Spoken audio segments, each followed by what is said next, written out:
Welcome to Wednesday Wisdom.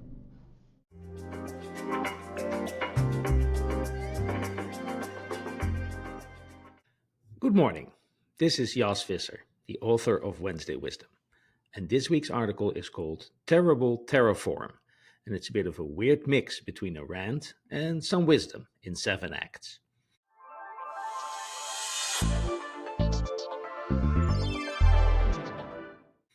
Act number 1, a somewhat off-topic introduction, but I promise it's going to make sense later. Many years ago, I was in a project for the Dutch state telco to automate that telco's system management and monitoring. The project was run by Hewlett-Packard, so of course we used HP OpenView Operations Center to manage alert and notifications. This project, by the way, also features the worst production software I ever wrote, the integration between OpenView and the telco's pager network. A year after the project was delivered, one of my colleagues came up to me and said, "Did you write that pager module? It's the worst thing I've ever seen." I did, and it is, I agreed. But it was late and there were deadlines. It works, and that's the only good thing I have to say about it. Part of the project was detecting whether critical system and application processes were running or not and sending out alarms if they weren't. The functional specifications we had received contained a big list of processes for the various Sun and HP Unix systems in the telco's production network. Looking at that list, I decided that instead of writing dozens of crappy shell scripts, it was time for a generic solution. So I fired up the C compiler and wrote something called the process monitor, which took a specification file with some details about the processes to be watched and then did the needful. Because the process monitor was written in C, it could use the kernel's system calls for getting the process list, which was more effective, more efficient, and more reliable than the ps-ef pipe to grep shell scripts that were in the original design.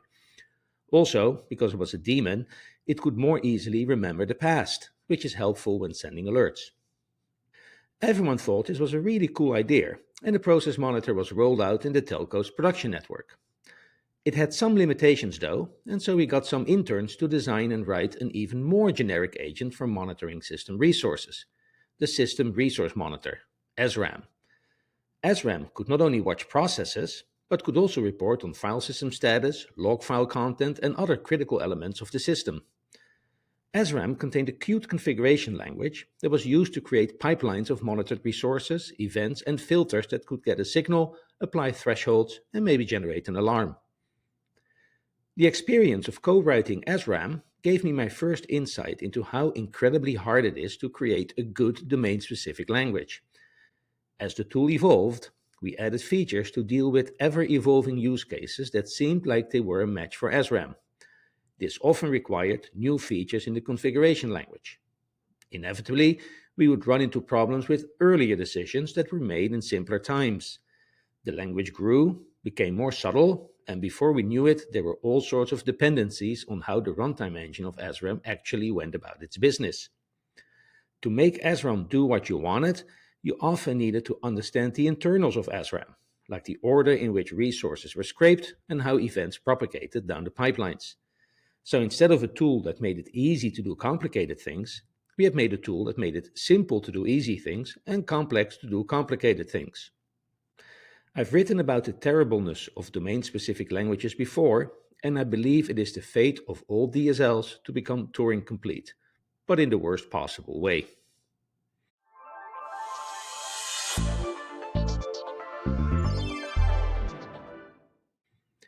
Act number 2, a primer on Terraform. In the last few years, I've done quite a lot of work with Terraform. For those of you who are blissfully unaware about Terraform, it is a tool that allows you to describe your cloud or general infrastructure in a domain-specific language called HCL or Hackle, and then Terraform goes off and makes sure that your actual infrastructure matches your description, creating, modifying, and deleting virtual machines, networks, load balancers, DNS entries, queues, and whatnot in the process. Terraform is extensible through plugins. Actually, Terraform itself does not know how to do anything. Every action requires some plugin or other. There are plugins for AWS, Azure, GCP, and many other systems and services. Since Hackle cannot do anything, its sole purpose is to prepare the input to the plugins. For instance, the AWS instance resource in the AWS plugin or provider knows how to call the AWS API to create, modify, and delete virtual machines. As you can imagine, you need to specify a bazillion attributes to do so, some of which are the output of another object. For example, an AWS VPC object that is used to create a virtual network, the ID of which you need to use in your virtual machine specification. Unfortunately, the ID of the virtual network is only known after its creation, so Terraform needs to create and modify things in the right order to make sure that these dependencies are honored. Terraform can mostly detect the right order because of the use of output arguments of one resource as an input argument to another resource. However, as we will see below, some plugins are not very well designed and they thwart Terraform's efforts to do so, leading to nasty runtime errors. This problem is solved by manually adding dependencies to the configuration, and you need to do so consistently and well. For all practical purposes, the input to the providers can be thought of as a JSON object, and so Heckle is nothing more than a fancy way to create these JSON objects. In that fashion, it operates in about the same way as Google's GCL and many other configuration languages, none of which are particularly better or worse. Though I would say that GCL's fancy way to do late binding would be helpful for Terraform, while accepting at the same time that it creates phenomenal problems too. In the simplest possible case, you specify all of the values for your new virtual machines as constants in HCL with maybe a small number of references to other resources that are inputs. However, that approach does not work for anything but the simplest setup. In our field, as soon as you need more than one of anything, you will want to templatize it. Heckle supports modules, which are snippets of configuration that are reusable, complete with input arguments and output values.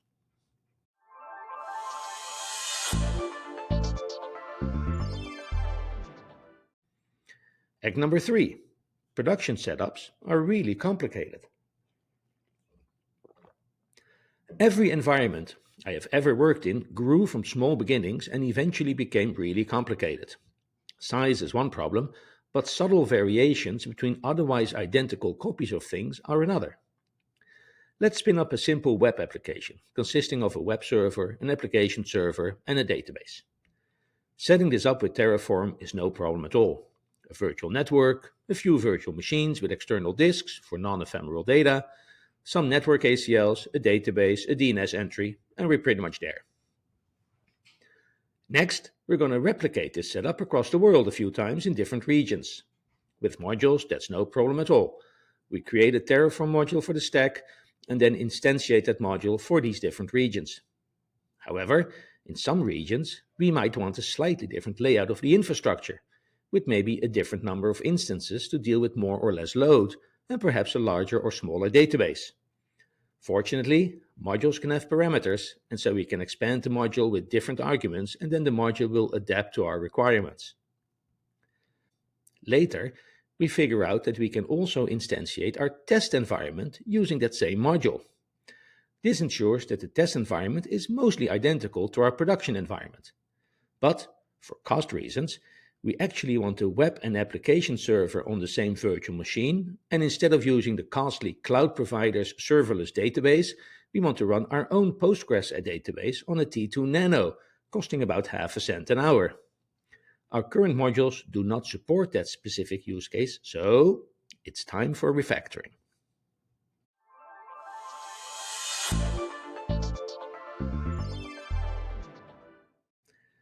Act 4. Writing infrastructure as code is software engineering. The fundamental problem we have is that we need to generate a DAG of JSON objects that form the input to the plugins and from which Terraform can determine the order in which these plugins need to be called, which is a topological sort of that DAG. Within that DAG, there's a fair amount of duplication which we don't want present in the input configuration. This is a software engineering problem, and we need a decent programming language to turn the input into the output. Ideally, our programming language supports not only expressions, but also selections, if, repetitions, for and while, code reuse, procedures, functions, templates, and inheritance to express that something is just like something else, but with slightly different behavior. And because we want the transformations to be correct, we obviously also want strong typing and the ability to write unit tests. Most, if not all, domain-specific languages fall short here, and to the extent that they do support features for this, they get added over time, which makes the language a bit of a mess, and it creates terrible problems with versioning and backward compatibility. At one of my past employers, we had a wide variety of Terraform configurations that were all targeting a different Terraform version. It took a principal engineer 6 months to harmonize that mess and standardize on a single Terraform version and the same versions of the plugins across the configurations. This process included making changes to the Hackle code because sometimes features that the configuration depended on had been removed in later versions of Terraform. As your infrastructure grows and becomes more complicated, the Terraform code needs to evolve, and that requires refactoring. Data models change, module abstractions need to be redone, and the production rules that turn your input parameters into the input for the plugins need to be adapted. Unfortunately, there are few tools available that make this easy. There are some open source tools, like tf-edit, tf-migrate, and tf-update. Disclaimer, I have no direct experience with these tools. And of course, there are IDE plugins for VS Code and for the JetBrains IDEs. These editor plugins are helpful, but overall I have found writing and especially refactoring Terraform code an ordeal compared to refactoring code written in programming languages with great tool support, such as C and C++, Golang, and Rust. By the way, I'm not mentioning Python on purpose because it is terrible too when it comes to refactoring. Writing infrastructure as code is software engineering, and that means that you need a decent language and decent tools. Hackle is not that language, and there are virtually no tools to support development and refactoring other than the most basic ones.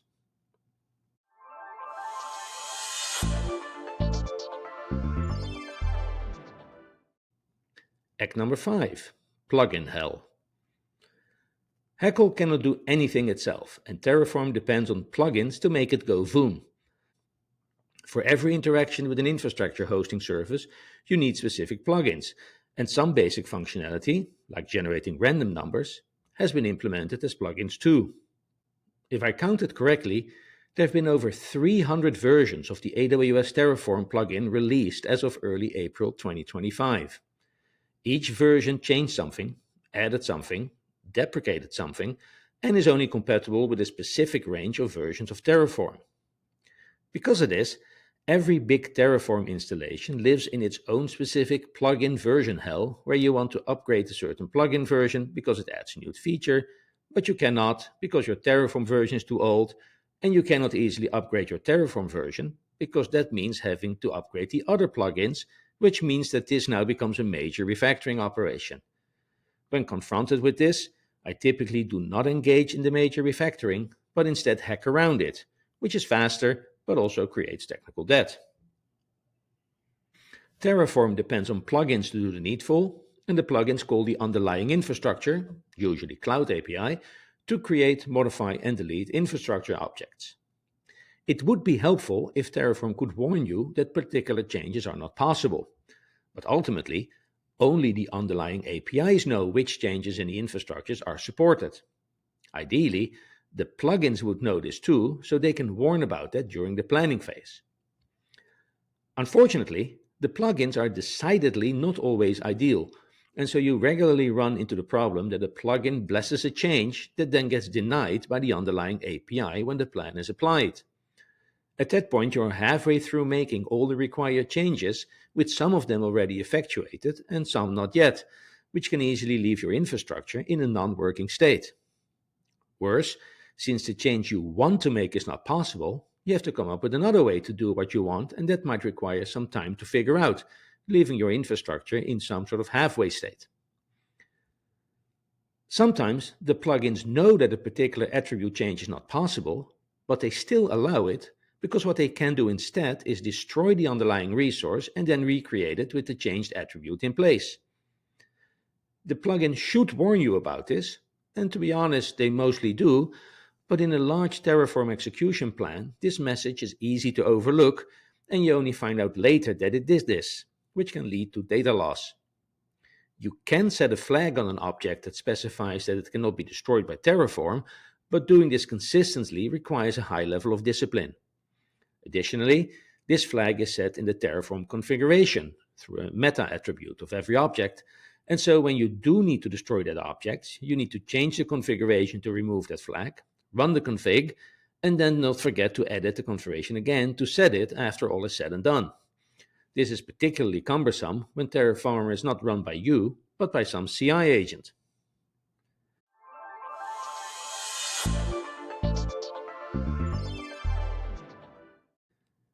Act 6. State and Refactoring. The way Terraform deals with state is a blessing and a curse.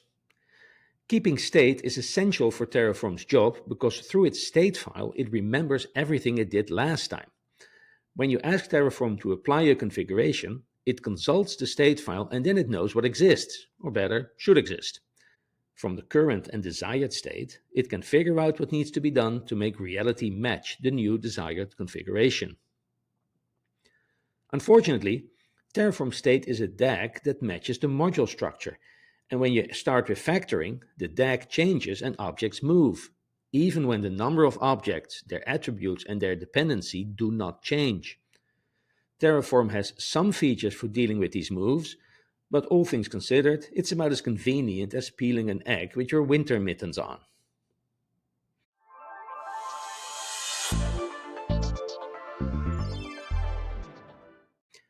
Act number 7.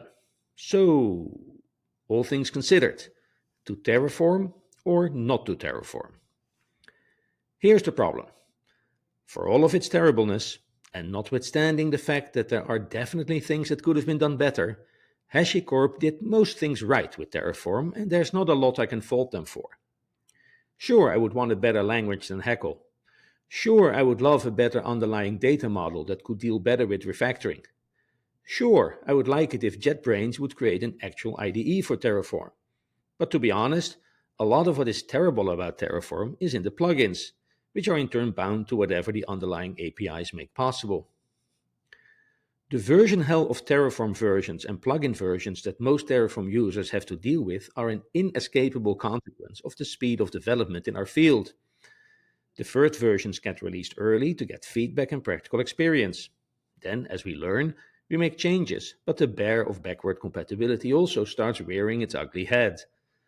Cloud providers add new features and that prompts changes in the plugins, which always lag but eventually catch up. I've given some thought of creating a better core engine that would still depend on the rich ecosystem of plugin that exists, and I might get to that once I retire, but I really wonder if I can do a much better job than Terraform because of the inherent complexity of the problem and the fact that a lot of the problems stem from the plugins, which I would reuse. The sad fact is that production infrastructure configurations are just complicated, and their evolution over time makes any attempts at automation difficult because it's a permanently moving target. As software engineers, we know that changes in the requirements are hard to deal with, and so it should not be a surprise that breaking some axioms of your infrastructure's code solution requires a lot of work. What is more surprising is that we steadfastly refuse to treat infrastructure as code as a fully blown software engineering problem, and that we stick to using bad languages, substandard tools, and crappy runtimes as our solution. Really, any sizable SRE or DevOps team should probably have at least 2 people dedicated to keeping Terraform going and making it easy to use for the rest of us.